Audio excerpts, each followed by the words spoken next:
Hi, it's Tracy from The Passionate Spinner here. It's been a while since I made my last tiny video, mainly and simply because I just didn't have anything to talk about, but I do have lots of things to talk about today. I had a free weekend last weekend because it's now allowed here in Germany to visit close family again. So my husband and son went to my mother-in-law's house, and last Thursday was Ascension Day, which is a national holiday here. So they left on Wednesday evening and they came back on Sunday midday. So I had a lot of time to myself, which was absolutely amazing. And I used that time to sew mainly. We had beautiful weather, so I got all of my sewing stuff outside on the balcony. And I just sat outside to sew all day and it was amazing. So I made 5 things in total and I'm going to show you all of those things and I'm going to talk about them. So the first thing is a thing that I'm wearing right now. It's another Hollyburn skirt because, you know, it's my favorite pattern. I think this is the 10th Hollyburn skirt I made. I made a lot of these. I don't even have to look at the instructions, you know, I just cut and put it together. And yeah, that's how that works. But I brought the pattern. So this is my favorite skirt pattern. I use this all the time. The pattern is by Sewaholic. The only problem I have with the pattern and with a lot of other patterns as well is that I am the largest size. So for skirts, you need your waist measurement, you know, unless it's a super close fitting skirt. That's the main measurement you need. And the hips, but this is wide at the hips anyway, so the waist is the important part. My waist is a 36 inches right now. This pattern, largest size body measurement goes up to 35 inches. So yeah, that's a topic for another time, I think. But this is the pattern. I made the Hollyburn skirt, like I said. What I did when I cut this the first time, when I cut the pattern, I used the waist measurement for the largest size and the length for the smallest size. Now it is basically knee length for me, which is the perfect length. The pattern itself would have been like mid-calf for my size, and that's just not a good look on me, so I just changed that.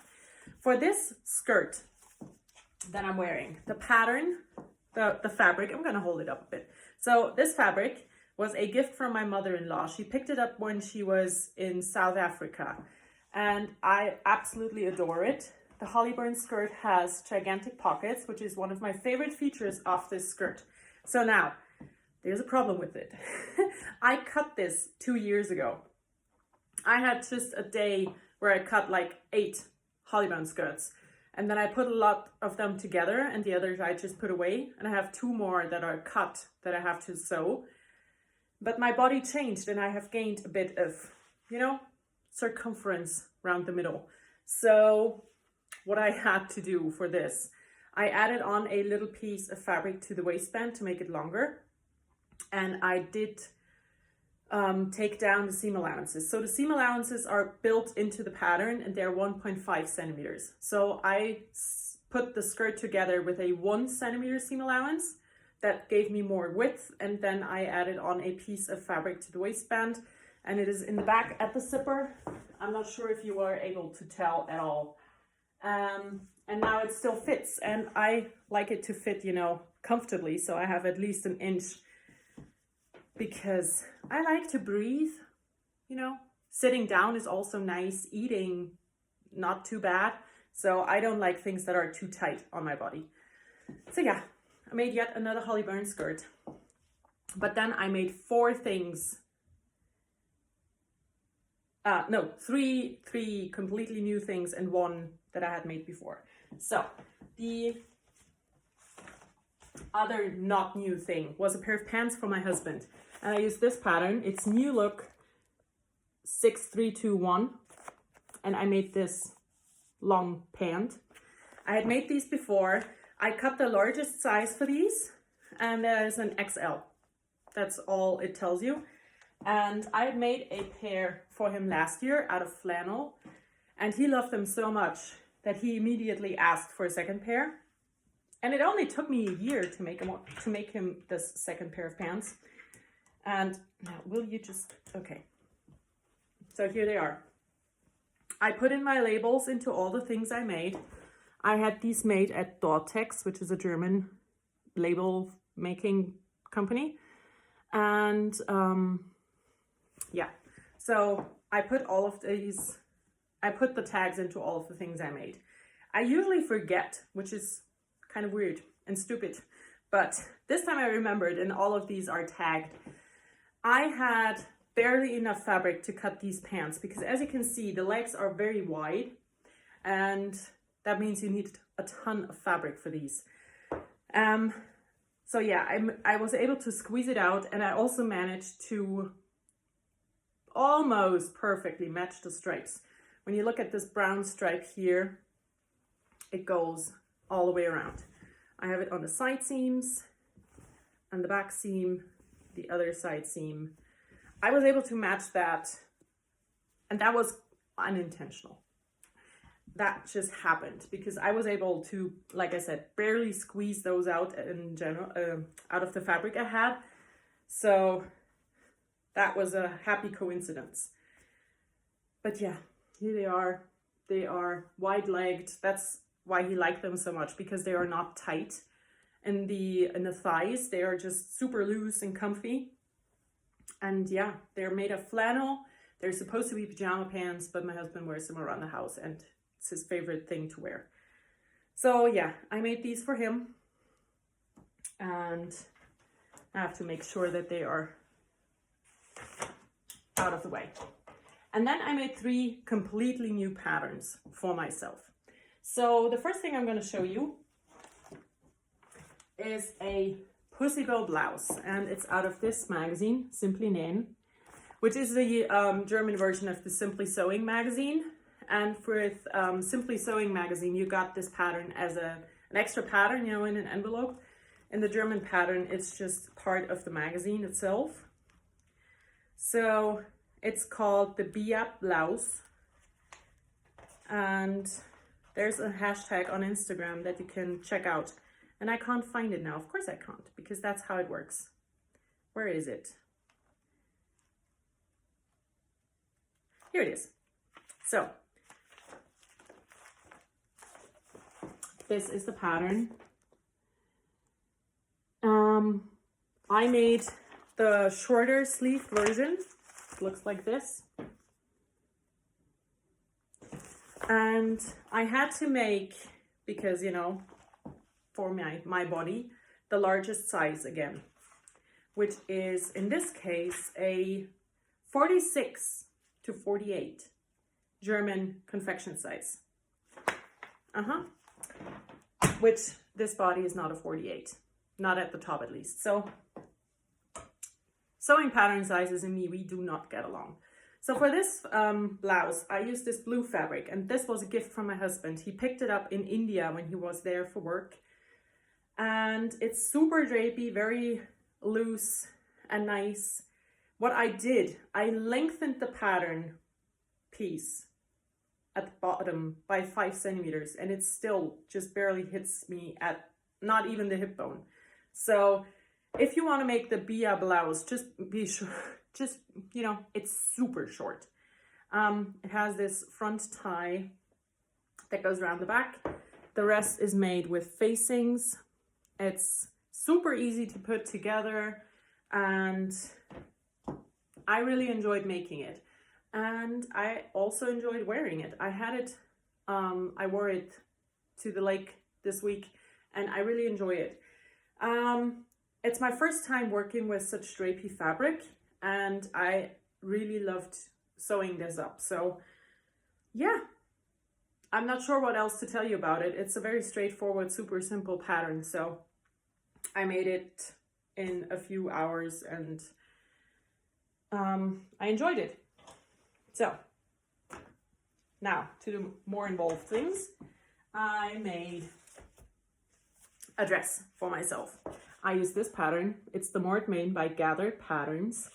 They don't have a whole lot of patterns, and I'm not sure if they are still making patterns at all, but I got this pattern a few years ago, and I made my dress. It looks like this, When I cut it, I didn't really think about pattern placement in the front. That's why I don't have this flower star motif centered, which would have been aesthetically more pleasing, but I don't mind.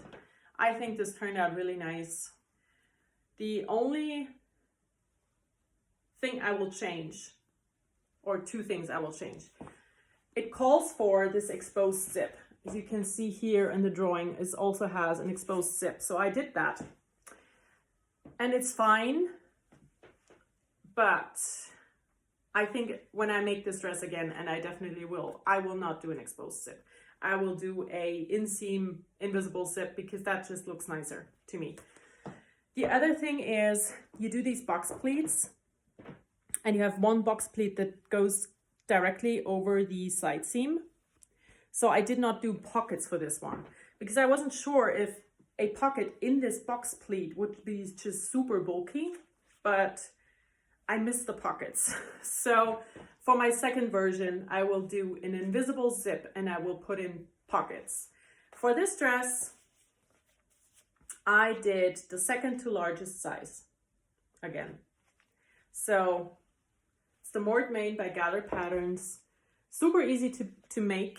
I really like it. I think it's very flattering. And yeah, I will definitely make more of this.